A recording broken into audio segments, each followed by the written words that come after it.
Pastors Chooks and Toyin Ogoye. Pastors Chooks and Toyin Ogoye are the lead pastors of Resurrection Life Church, Johannesburg, South Africa. They are passionate about building families and raising men and women who transform and uplift the standard of life in their communities through understanding and applying biblical principles. They are the founders of the Power of Women Academy, a group mentorship for high-impact women, and host the annual Power of Women conferences and amazing Power of Women broadcasts. For more information, please visit www.idelight.co.za. Good evening. Welcome to another edition of the Amazing Power of Women. I am Dr. Chucks Ugoye, and I host these sessions with my wife every Thursday. And the last Thursday of the month, which is today, we deal with an aspect of the woman's life, which her body. The broadcast, the Amazing Power Woman broadcast is about the spirit, the soul, and the body of the woman, harnessing the power that is resident in her spirit, resident in her soul, and resident in her body, and channeling and managing that power well. And on the last Thursday of every month, we focus on her body and to help her understand how her body works and how to manage the power in her body. And we normally would have our gynecologist who comes. So today is Ask Your Gynae. That's what I'm saying. Today is Ask Your Gynae. And we have Dr. Audrey Gugu Gamedze on standby to come to share with us and help us understand certain aspects of the workings of the body of the woman. Today, she will be dealing with contraception options and how they work. Contraception options on how they work. I am really blessed to have Dr. Gamedze work with us to minister to women. And I really salute you, Dr. Gamedze, for all that you do in the clinics, in your consulting rooms, in the theaters, ministering to women every day, helping them deal with issues around their health, issues around their femininity and all of that. Thank you very much for joining us in the ministry to care for women and to minister to women. I'm going to hand over to Dr. Gamedze just now. But before I do, I want to tell us some new things that we have coming up and on the Amazing Power of Women. The next Ask Your Gynae, which is supposed to be end of May. The next Ask Your Gynae will be a live event. Whoa, are you excited about that? It's going to be a live event where we all can gather and we can ask questions to the doctors. We're going to have Dr. Gamedze there, and it's going to be happening on the 25th of May at the Good News Convention Center in Mothers Drift. Good News Convention Center in Mothers Drift. That's where it's going to be happening. And I need you to tell your friends about it, tell your sisters, tell colleagues. We're going to gather and we're going to receive help, and it's free. But you need to register. The details on registration is going to be, coming up on the screen. The number, it's going to be a WhatsApp number. It's a WhatsApp number. Yeah, there you go. It's on the screen. And you will, register there and then forward that number to your friends and let them register. Let's gather and let's learn. Let's hear from the doctors who are qualified. These doctors are amazing. They are specialists. They are qualified. They do this every day. They are helping people every day, helping women around the city every day. And this is your opportunity to get the help you need. This is opportunity to get the wisdom you need. This is opportunity to get knowledge. There is nobody to blame anymore. You need knowledge. You need information so that you can make the right decisions around your health, around your body, around your womanhood. So let's make it a date, May 25, 2024 at the Good News Convention Center. There arise. More details will follow. We're going to be sending out more information as we approach that date. But for today, contraception and how they work, I'm going to hand over to Dr. Gugu Gamedze. All right, Dr. Gamedze, you're coming on immediately after the introduction. Let's hear from Dr. Gamedze. After that, I'll come back and I will close the session. Over to Dr. Gamedze. Dr. Audrey Gugu Gamedze. Dr. Audrey Gugu Gamedze is a medical doctor by profession, a specialist consultant in obstetrics and gynecology. She runs her own private practice where she helps and serves women from all walks of life on a daily basis. She has a heart for women because she identifies, by virtue of being a woman, a sister, a mother, a wife, a daughter-in-law, and understands the journey of a woman and is still passionate about wanting to learn more about women. She is a born-again Christian medical practitioner. She sees her medical practice as a powerful ministry platform, an opportunity to touch and transform the lives of women and their families to the glory of God. Dr. Gamedze features monthly on our Ask Your Gynae show at the Amazing Power of Woman broadcast, where she helps women understand the female body and how to care for it. She's the mother of 2 children and has been married for over 22 years. Good evening again, ladies. Welcome to the Amazing Power of Woman session on Ask Your Gynae.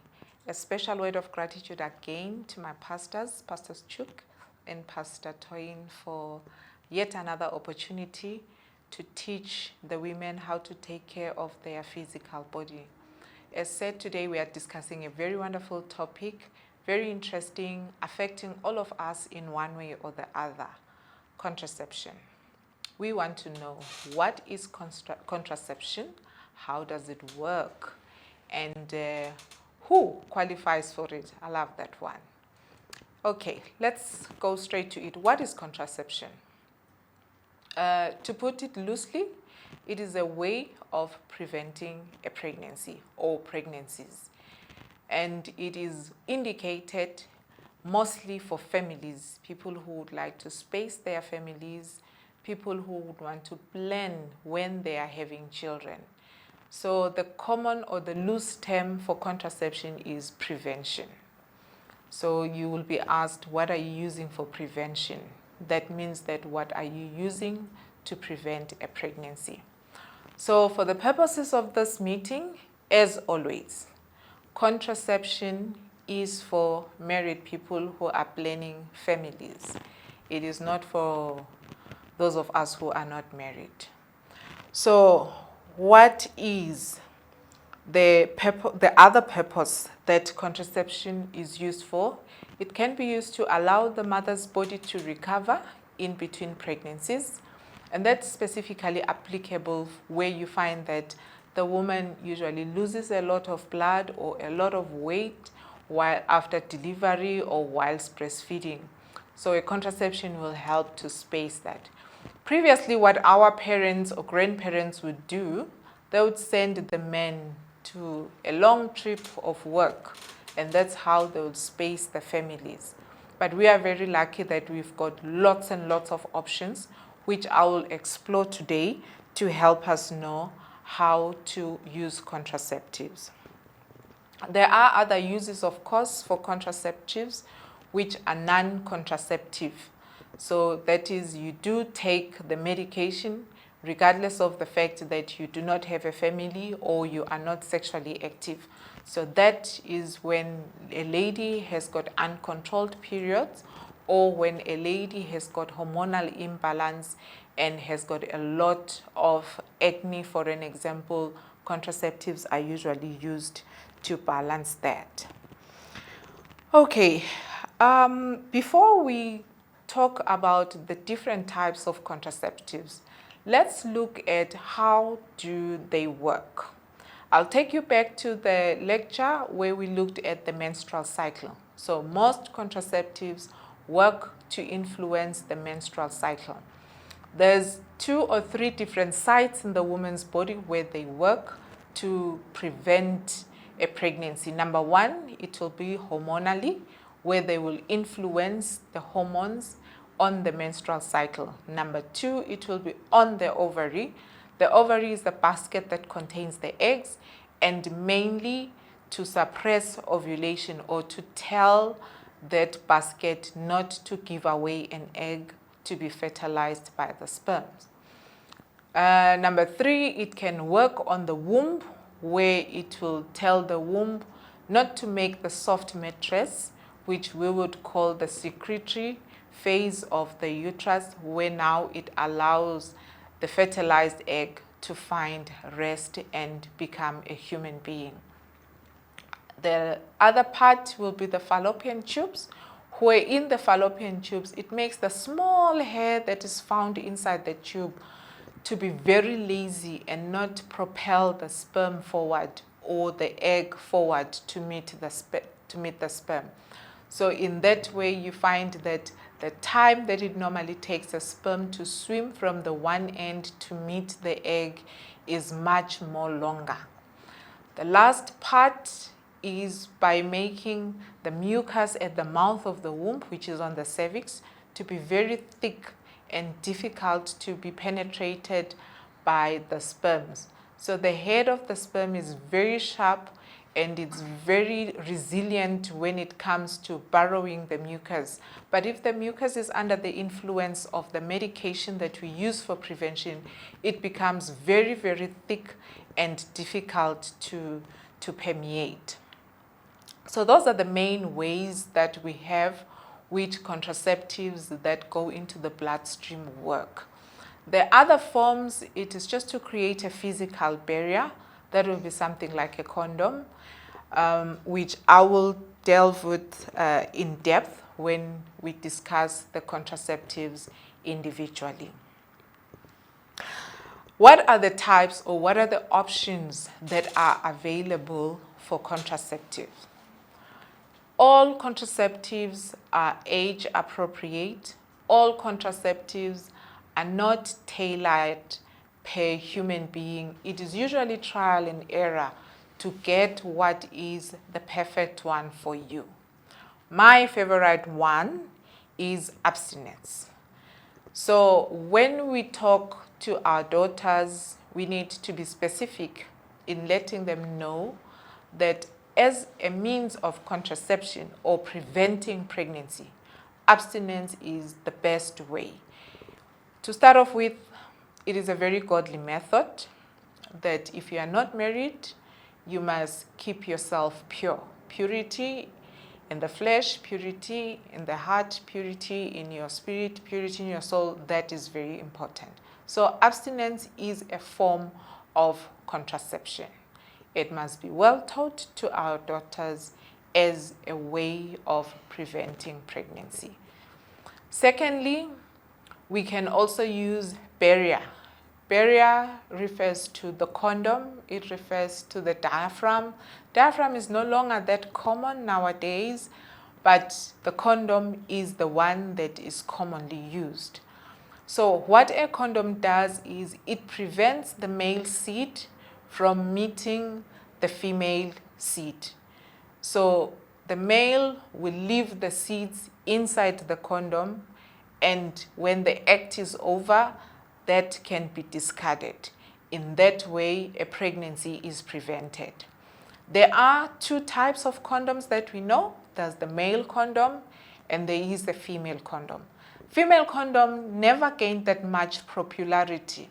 Although when it came into the market, it was mainly to empower the woman so that she can have a say or she can have an upper hand when it comes to family planning.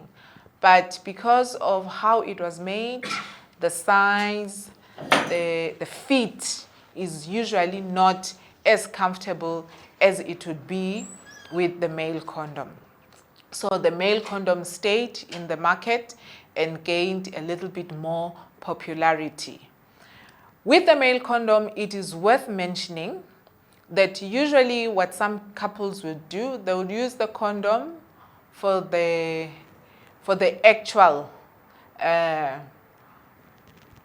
do, if I were to say that, and then after the ejaculation, then they continue without the condom, or when they go for the second cycle, which what people call the second round or the third round, they no longer use a condom. You can still fall pregnant because the seeds stay in the urethral passage. So if you're using a condom, use it for the first round, the second round, and all the rounds. That is very important. And then we get into the hormonal forms, which are the main ones that people would go for to a gynae, to a midwife clinic, to a community health clinic when they are seeking contraception. Amongst the hormonal, there's various routes or ways which you can have it administered to your body. Commonest one will be the pills, contraceptive pills, or the COP, or the pill, depending on what you are usually or you used to calling it. So the pill comes in two forms. Remember when we discussed the menstrual cycle, we say that the woman has the estrogen hormone and has the progesterone hormone. The estrogen hormone is the most dominant one in a woman when she is not pregnant and also when she's not breastfeeding. Then the progesterone will be the commonest or the highest one when a woman is pregnant. So when it comes to the pills, the two types work differently and are indicated differently. Let's start with the progesterone-only pill, or what we call the mini pill. That one is usually used for a woman who is breastfeeding. The reason why we use it for the woman who is breastfeeding is because we are taking advantage of the fact that breastfeeding on its own has a way of suppressing ovulation. That is what we call lactational amenorrhea. So if a woman does not get a period during breastfeeding, that woman is most likely not to fall pregnant. But as soon as the breastfeeding reduces from breastfeeding on demand, in our day and age, I'll make an example that as soon as the mother goes back to work, where the demand for breastfeeding during the day is reduced, then the body hormones start waking up. That is when the risk of another pregnancy starts. So if you are on the mini pill or the progesterone-only pill, it is going to help work with the breastfeeding to suppress ovulation, and in that way, you get safe from an unplanned pregnancy. The combined pill, that pill is usually used generally across for all women. The good thing about it is that it offers tight cycle control, and also there is a wide variety, meaning that if the one type doesn't treat you well, you still have more options to consider. And usually the form that is different is the type of progesterone that is used in those pills. Of late, we also have the one tablet, which is called Clara, which has a different form of estrogen.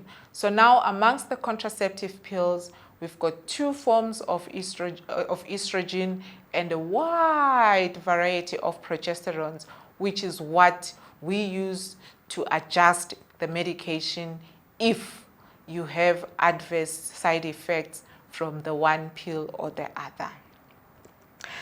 And then we have the injections, very popular also amongst women who do not love the admin of daily taking of the medication, or those who are hiding from partners that they are contracepting, and also for people who are generally tolerant to high depot or deposits of the hormonal injections. So we've got two main types of injections. We've got the 3-month injection, which is commonly called depot, and we've got the 2-month injection, which is generally called Naristerate or Inari. The two injections are generally the same. The only difference is the strength and the type of progesterone that is used on both of them. The depot will give you a 3-month window, so you will inject once in 3 months. And then the Nari will give you a 2-month window, you'll inject once in 2 months. Most women will not get periods on the 3-month injection and get periods on the 2-month injection. Also, that varies from one body chemistry to the other. The commonest complaint that we get from the injection is abnormal bleeding. The abnormal bleeding usually is caused by the way the injection works. So what it does on the womb is that it reduces the level of the endometrium, which is the spongy layer that is inside the womb. So if that level of reduction is such that now the roots of the endometrium are exposed, that's when you start having the uncontrolled bleeding. So it is important to report that side effect, because oftentimes women get anemic due to excessive loss of blood, and also they become dysfunctional. Quality of life is compromised in one way or the other due to the excessive bleeding. Then after the injections, we have what we call the ring pessary or the Nuva ring. It is also not that much common because we don't have it in state practice, so the consumption is not that much, but it's very convenient as well, in that you can insert it in the vagina and it stays around the cervix for about 21 days. So that will give you an equivalent of about 21 tablets. It's like you're taking 21 tablets at a go, and then after the 21 days has lapsed, you remove it, you have a break for about 7 days. In that 7 days, that is when you get your period. After the 7 days have lapsed, you put in a new one. So that is perfect for people who do not like the admin of taking tablets or the admin of going for injections, and something that they have control over, because you have put in the ring. If you have adverse side effects, you can remove it. Whereas with the injection, you'll have to simmer through the 3 months or simmer through the 2 months until the injection has left your system. Advantage of the ring is that really it's easy to administer and it's easy to remove. But some people do not want their partners to feel what is inside them. It's not an uncomfortable feeling. It's very smooth. It's got very smooth edges and it's very soft. But yes, the admin of administering it. And then we also have what we call the patch, the Ivra patch. It looks more exactly like a plaster. You put it on the skin and it gives you a daily dosage of contraceptive. It's usually a combined. So you get both your estrogen and both the progesterone. The patch stays for a solid 7 days on your skin, regardless of the fact that you might be a swimming pool or a swimming instructor, or you do water sports, whatever it is, it stays on the skin. Sweat, it's resilient to sweat. So it stays on the skin for a duration of 7 days. After 7 days, you change it until you have done 21 days. After the 21 days, then you have your period, which will be your patch-free time. That patch-free time will allow you to menstruate. After the menstruation, you go on to the next box. So the patch and the ring, they work exactly like the pill. They suppress the ovulation.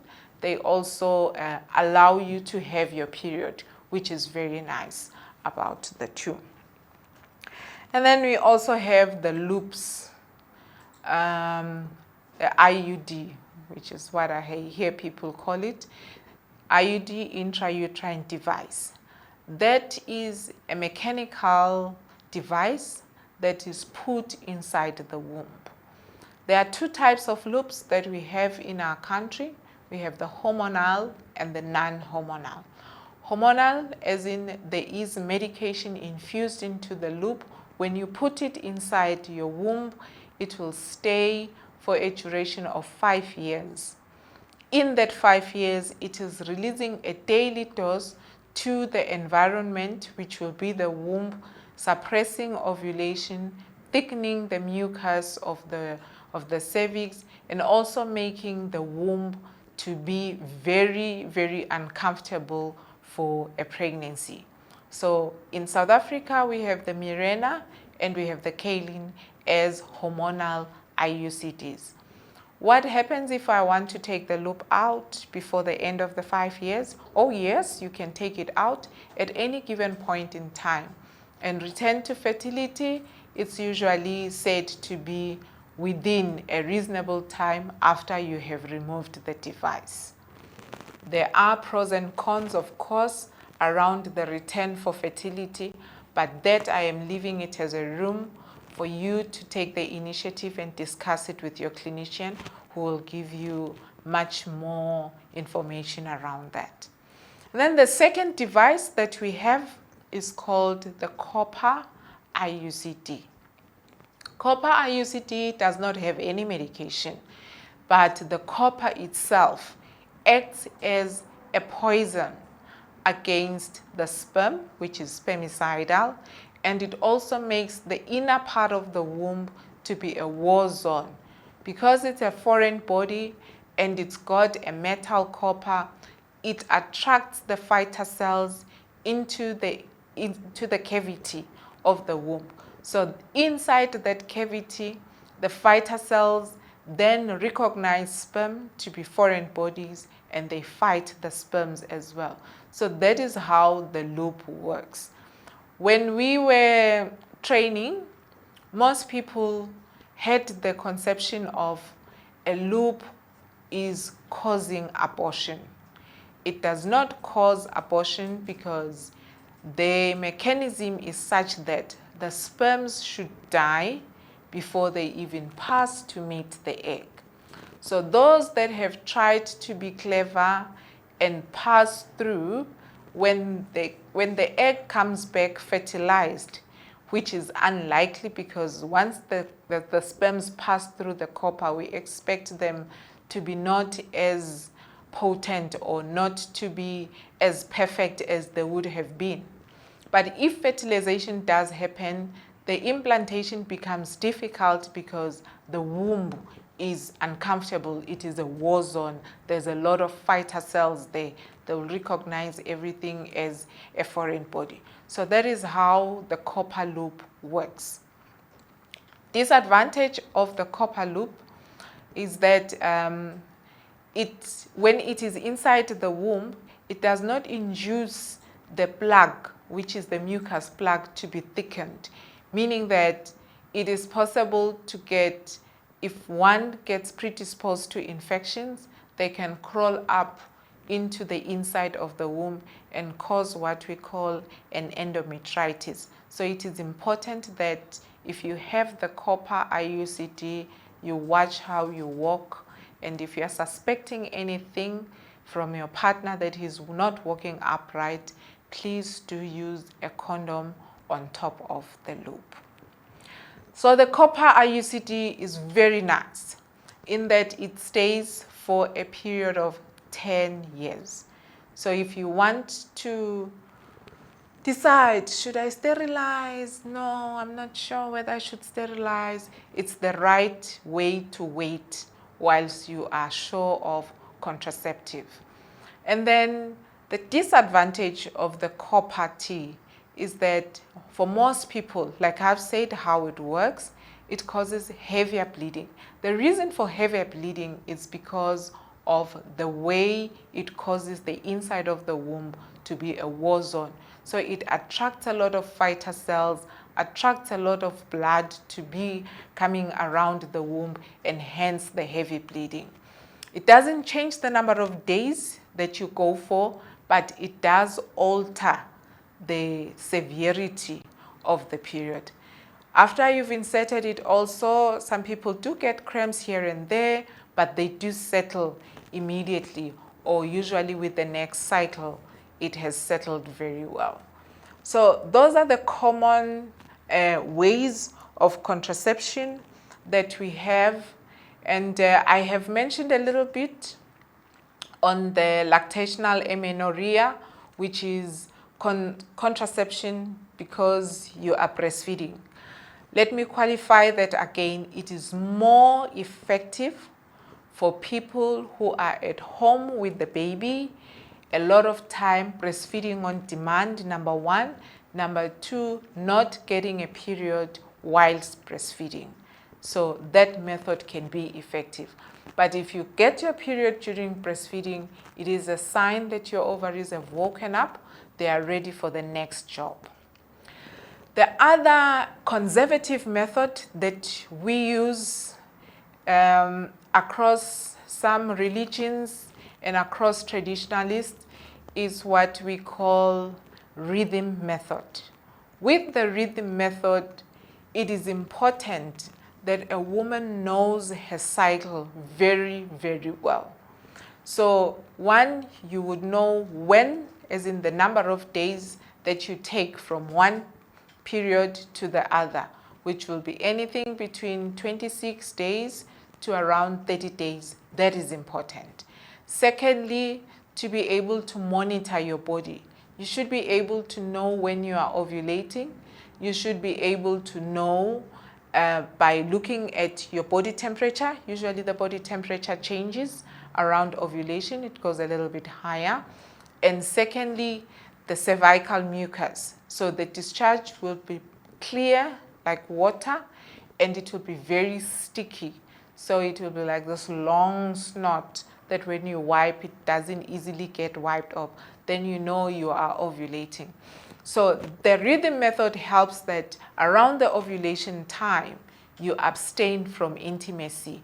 And then when the danger zone or the ovulation time and so on has passed, then you are able to be intimate. Usually the danger days are around day 10 to day 18, meaning that immediately after the periods, you can have intercourse, and also immediately after day 18, you can have intercourse. So that keeps you clear, or that keeps you safe as a woman. The last, also conservative method is what we call coitus interruptus, or what is commonly called withdrawal. In that method, intimacy happens, and when the partner is about to ejaculate, withdraws. That means ejaculates on the side. The disadvantage there is that if after ejaculation, he goes back in, whatever fluid that is within the urethra can still carry some sperms and you fall pregnant. So after ejaculation, there should be no second round, second walk, or whatever it may be, just to make sure that the urethra is well cleansed, and also he must go and empty the bladder, which will help to irrigate the passage.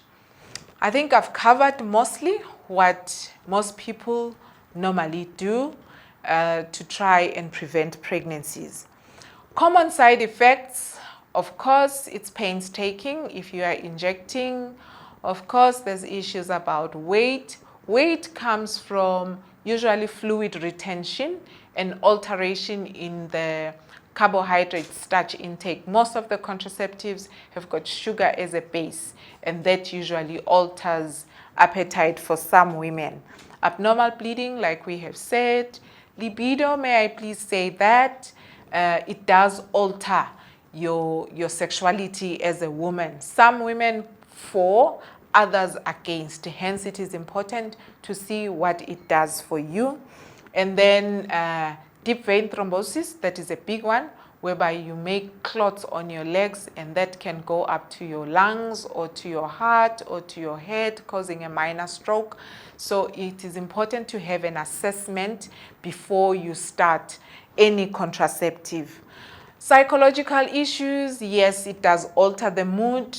Most of the patients or most of the women, the mood goes down. So it is important to know yourself before you start, and also after you have started the contraceptive. I think from this session, I've managed to create an appetite for you to stand up and go and check if you would like to have a contraceptive. What are the things that you need to look out for? And also, what is the information that you expect your clinician to give you? To the married people, let us emphasize that we need to plan our families to be able to cope financially and emotionally with our family needs. The bigger the family, the merrier, but if you are not ready for it, it can be a problem instead of a blessing. So thank you so much, ladies. Thank you so much yet again for listening to this, And I hope that we will be able to have that health-seeking behavior that we are instituting. Again, if you want to follow up on this session, please drop us an email on askyourgynae@gmail.com. God bless you. Thank you. Thank you so much, Dr. Gameze. You are just amazing. Thank you for pouring out such depth, such richness in expertise, such richness in knowledge. Women, you've heard. Well, listen to this teaching again. Send it out to your friends. Send it out to sisters. Send it out to everybody. Single people, you've heard. If you're not married, your best contraception is... And then if you're married, you need to learn what you need to know and do what is good for your particular body, even as God has given to you. Dr. Ameza, once again, thank you for partnering with us to reach women all over the city, all over the world. This broadcast, people are watching from literally around the world. So we are grateful for your ministry. We are grateful for your expertise. We are grateful for your devotion to gynecology and to ministering to women. God bless you. Once again, let me remind you, May 25 at the Good News Convention Center in Modderstreef is our next Ask Your Gynae session, and it's a live event. It is a live event, and we gather and we can ask all our questions. And if you do have any questions you would like the doctors to deal with on that day, please can you send it in now?